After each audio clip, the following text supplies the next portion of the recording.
See, Mr. Sadashiv Patel was staying in this flat. Yes. I came to talk about him rather. Are you Madrasi?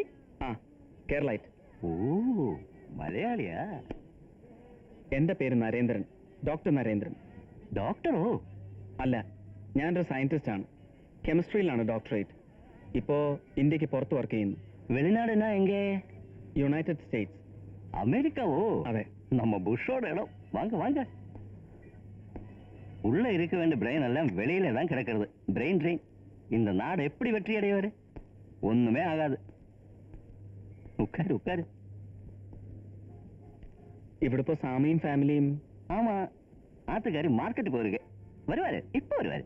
സാമി ഈ flat എടുത്തിട്ട് ஒரே ஒரு மாசம் தான், 1 month.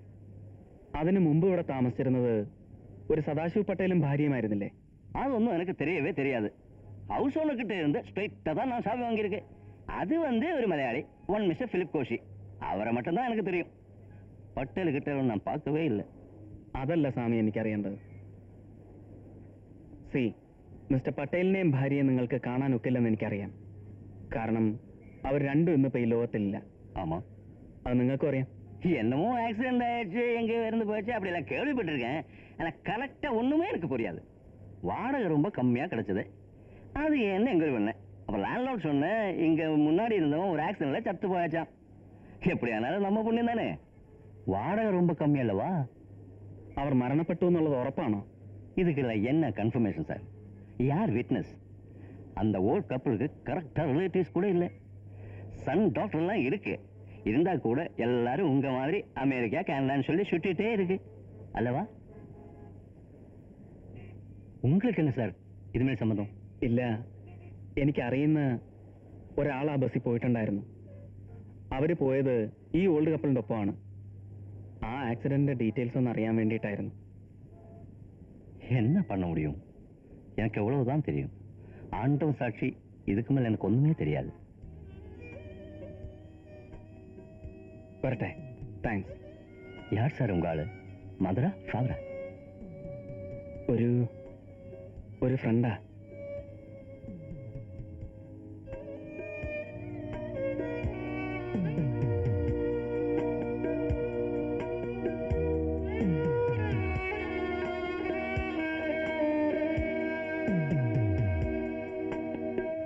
ബന്ധുക്കളെന്ന് പറയാൻ ഇന്ത്യയിൽ എനിക്കധികം പേരില്ല. 2 ചേട്ടന്മാരുള്ളത് 2 പേരും അമേരിക്കയില.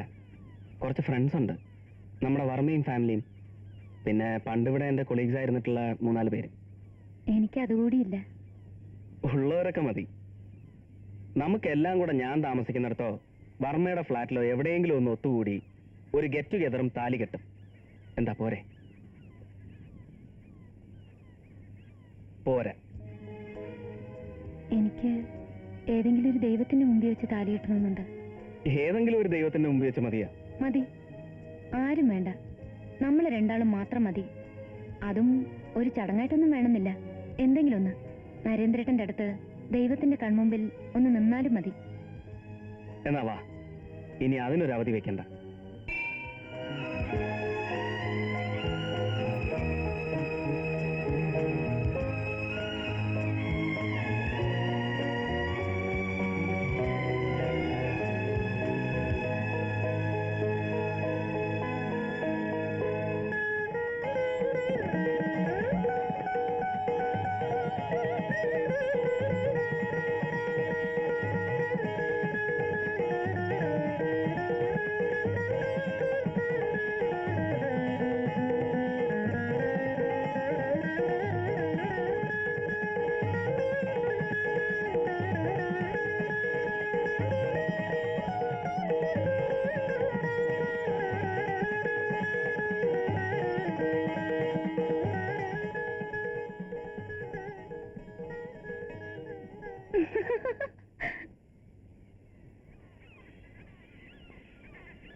ഞാൻ പറയുകയാണെങ്കിൽ ഇങ്ങനെ വെറുതെ കിടന്ന് അലഞ്ഞതുകൊണ്ട് കാര്യമില്ല. അതില്ല, അതെനിക്കും അറിയാം. ഇന്ന് എവിടെയൊക്കെ പോയി? ഒരുപാടിടത്ത് പോയി. ആ പട്ടേൽ ഫാമിലി അവിടെയും പോയി, എല്ലായിടത്തും പോയി. സ്കൂളില്, ഓർഫനേജില്, കല്യാണം കഴിഞ്ഞ് 1 മാസവും 2 ദിവസവും താമസിച്ച ആ ഫ്ലാറ്റിൽ ഞങ്ങൾ മാലയിട്ട അമ്പലത്തിൽ.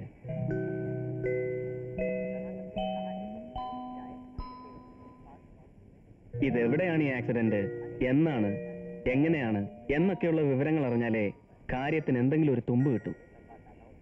നമുക്ക് പോലീസിനെ ഒന്ന് അപ്രോച്ച് ചെയ്താലോ? പോലീസിനെ അപ്രോച്ച് ചെയ്യുന്നത് അതുകൊണ്ട് നമ്മൾ ഉദ്ദേശിക്കുന്നത് പോലെ വലിയൊരു നേട്ടം ഉണ്ടാവും. നമുക്ക് പൈസ ഇറക്കാം. അത് വേണം. എന്നാലും ഒരാളായിട്ട് വെറുതെ ചുറ്റിക്കും. അതാണോ അൺഒഫീഷ്യലായിട്ടും തിരക്കുന്നതാണോ ബുദ്ധി എന്ന് ആലോചിക്കണം. അൺഒഫീഷ്യൽ എന്ന് പറഞ്ഞാൽ? എൻ്റെ ഡിസ്റ്റന്റ് റിലേഷനിൽ വരുന്ന ഒരു മിസ്റ്റർ രാധാകൃഷ്ണനുണ്ട്. നരേന്ദ്രൻ കണ്ടു കാണും. ഒരു IPS ഓഫീസർ, നല്ല മനുഷ്യനാണ്. നമുക്ക് പുള്ളിയെ വിളിച്ച് കാര്യം പറയാം. ഞാനിത് മനസ്സിലിപ്പോ വിചാരിച്ചതേ ഉള്ളൂ. ഇതിപ്പോ ബോംബെയിലെ ഒരു പോലീസ് ഓഫീസർ വിചാരിച്ചാലൊക്കെ നടക്കും. പോലീസ് തന്നെ അവരും കൂടെ മനസ്സ് വെച്ചാ. ഇപ്പോൾ ഒരു പെൺകുട്ടി മിസ്സിംഗ് ആണ്. അവളെ പറ്റി എന്തെങ്കിലും പറയാൻ കഴിയുന്നതായിട്ട് തൽക്കാലം നിങ്ങൾ മാത്രമേ ഉള്ളൂ. അതെ. ആദ്യം ഈ കുട്ടി ജീവിച്ചിരിപ്പുണ്ടോ എന്നറിയണം. ഉണ്ട് സാർ, ഉണ്ടെന്ന് എൻ്റെ മനസ്സ് പറയുന്നു. സത്യം. മിസ്റ്റർ നരേന്ദ്രൻ, നിങ്ങളുടെ വിശ്വാസം ശരിയായി തീരട്ടെ, അതാണ് ഞങ്ങളുടെ എല്ലാം പ്രാർത്ഥന. പക്ഷെ ഒരു കാര്യം എപ്പോഴും ഓർക്കുന്നത്, ഇമാതിരി സിറ്റുവേഷനിൽ നല്ലതാണ്. ഒരടി താങ്ങാൻ അത് ചിലപ്പോൾ സഹായിക്കും. ഓരോ ദിവസവും നമ്മുടെ ഈ രാജ്യത്ത് എല്ലാ സ്റ്റേറ്റിലും കൂടി എത്രയെത്ര അനാഥ ശവങ്ങളാണ് മറവ് ചെയ്തുകൊണ്ടിരിക്കുന്നതെന്ന് അറിയാമോ? ആളും പേരും ഇല്ലാതെ 1-2 ദിവസം കാത്തിട്ട് കത്തിച്ചു കളയുന്ന ബോഡീസ്.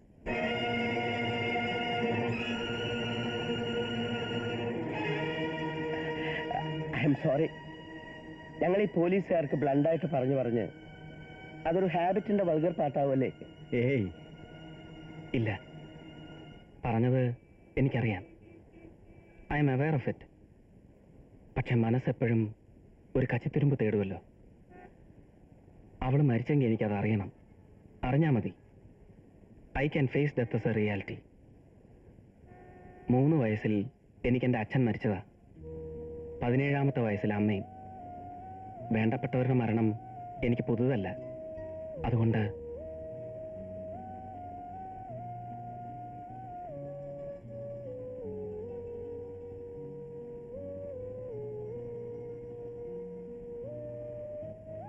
ലുക്ക് മിസ്റ്റർ നരേന്ദ്രൻ, ഞാനിവിടെ നിങ്ങളെ ഹെൽപ്പ് ചെയ്യാൻ വന്നിരിക്കുന്ന ഒരാളാണ്.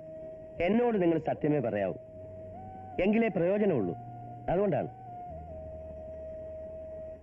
നിങ്ങളുടെ ഭാര്യ നിങ്ങൾ പറയുന്ന പോലെ ജീവനോടുണ്ടെങ്കിൽ എന്തുകൊണ്ട് അവർ നിങ്ങളെ അന്വേഷിക്കുന്നില്ല? സ്വാഭാവികമായും ഞങ്ങൾ പോലീസുകാർക്ക് തോന്നുന്നത് എന്തായിരിക്കും?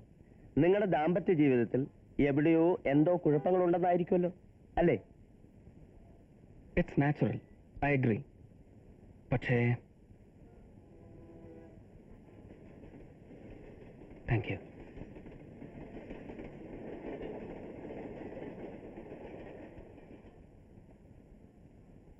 ഓരോ ചെറുപ്പക്കാർക്കും സ്വന്തം ഭാര്യയെക്കുറിച്ച് ഓരോ കൺസെപ്റ്റ് ഉണ്ടായിരിക്കുമല്ലോ.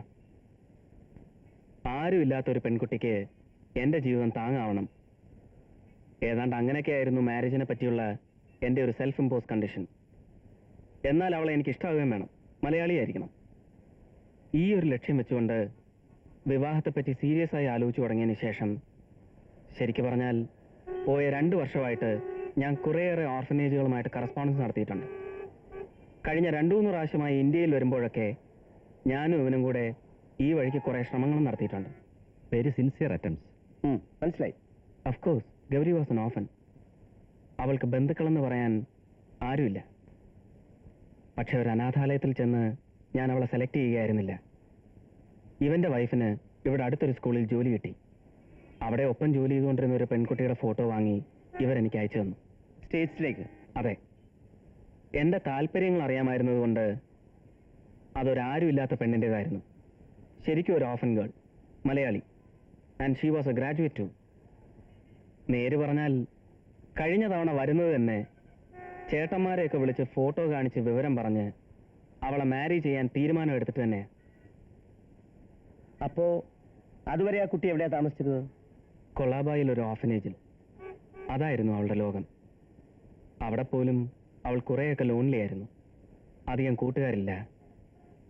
നേരിട്ട് കാണുന്നതിന് മുമ്പ് തന്നെ ഞങ്ങൾ തമ്മിൽ കത്തെഴുതുമായിരുന്നു. അതുകൊണ്ട് പരിചയപ്പെടലൊക്കെ മുമ്പേ കഴിഞ്ഞു. എത്തി ഒരാഴ്ചത്തെ റൊമാൻസിങ് കഴിഞ്ഞ് ഞങ്ങൾ നിയമപ്രകാരം മാരിഡായി. ഈ ഫ്ലാറ്റിൽ വെച്ച് ഫ്രണ്ട്സിനെ കുറേ പേരെ വിളിച്ച് ഞങ്ങളൊരു പാർട്ടി നടത്തി. ദാ ഇത് അന്നെടുത്ത കുറച്ച് ഫോട്ടോസാണ്.